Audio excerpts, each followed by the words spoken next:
Rapid action battalion elite force হিসেবে আত্মপ্রকাশের সূচনা লগ্নে থেকেই বিভিন্ন ধরনের অপরাধ নির্মূলের লক্ষ্যে অত্যন্ত আন্তরিকতা ও নিষ্ঠার সাথে কাজ করে আসছে এবং দেশের আইন শৃঙ্খলা রক্ষা ও মাদক বিরোধী অভিযান পরিচালনায় অগ্রণী ভূমিকা পালন করে যাচ্ছে। মাদক দ্রব্যের ভয়াল ছোবল থেকে তরুণ সমাজকে রক্ষার লক্ষ্যে র্যাব নিয়মিত অভিযান পরিচালনা করছে। AKS অর্জন করল গিনেস ওয়ার্ল্ড রেকর্ডস।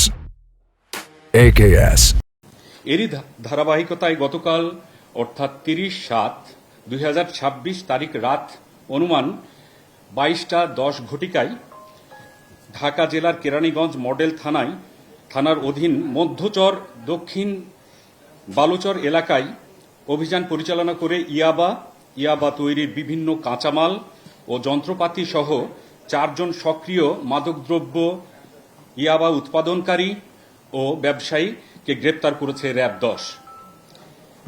অপারেশনটি মূলত পরিচালনা করে র্যাব 10-এর সদর কোম্পানি এবং এই অপারেশন পরিচালনাকালে চৌকস আভিযানিক দল গোপন সংবাদের ভিত্তিতে রাত আনুমানিক 10:10 ঘটিকা অর্থাৎ 22:10 ঘটিকায় গত রাত্রে ঢাকা জেলার কেরানীগঞ্জ মডেল থানাধীন মধ্যচর দক্ষিণ বালুরচর এলাকায় একটি ইয়াবা প্রস্তুত ও ক্রয় বিক্রয় চক্রের আস্তানায় অভিযান পরিচালনা করে। উক্ত অভিযানে 1968 অর্থাৎ 1968 পিস ইয়াবা, যার আনুমানিক বাজার মূল্য 5,90,400 টাকা এবং সাথে 4 জন মাদক কারবারিকে আটক করা হয়। এ সময় তাদের নিকট হতে ইয়াবা তৈরির বিভিন্ন ধরনের পাউডার সদৃশ কাঁচামাল ও যন্ত্রপাতি, 5টি মোবাইল ফোন এবং একটি ওজন পরিমাপক যন্ত্র জব্দ করা হয়। গ্রেপ্তারকৃত মাদক ব্যবসায়ীদের নাম: 1 নম্বর মোহাম্মদ আলমগীর ওরফে আন্ডে, বয়স 40, পিতা মৃত সবুর, সাং চাঙ্কেরপুল, থানা বংশাল। 2 নম্বর আসামি আলী আরমান, বয়স 36, পিতা কামরুদ্দিন, সাং বাবর রোড, থানা মোহাম্মদপুর ডিএমপি। 3 নম্বর শাহজাহান, বয়স 40, পিতা মোহাম্মদ কাশেম, থানা সাভার, জেলা ঢাকা। 4 নম্বর সোনিয়া, বয়স 30, পিতা মৃত শফিক, রিং রোড, থানা আদাবর, ডিএমপি।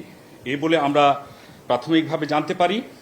এবং এখানে উল্লেখ করার মতো বিষয় হচ্ছে, গ্রেপ্তারকৃত 1 নম্বর আসামি আলমগীর ওরফে আন্ডে, বয়স 40, তার বিরুদ্ধে ঢাকার রামপুরা, কামরাঙ্গীচর এবং মোহাম্মদপুর থানায় একটি করে মোট 3টি মাদক নিয়ন্ত্রণ আইনে মামলা রুজু রয়েছে বলে আমরা জানতে পারি। এবং গ্রেপ্তারকৃত ব্যক্তিরা প্রত্যেকেই পেশাদারভাবে মাদক ব্যবসায়ী। তারা দীর্ঘদিন ধরেই এই ধরনের কাজ করে আসছে এবং এই ধরনের উপকরণ সংগ্রহ করে ইয়াবা নতুনভাবে তারা এই উদ্ভাবন করে বাংলাদেশে অর্থাৎ ঢাকা রাজধানীতে এখন ইয়াবার কারখানা তারা করেছে এবং যেটা আমরা হাতে নাতেই গতকালকে রাত্রে আমরা অপারেশন করে তাদেরকে ধৃত করি এবং প্রয়োজনীয় যেগুলো সরঞ্জামাদি ছিল, কাঁচামাল ছিল, সবগুলোই আমরা জব্দ করি। এই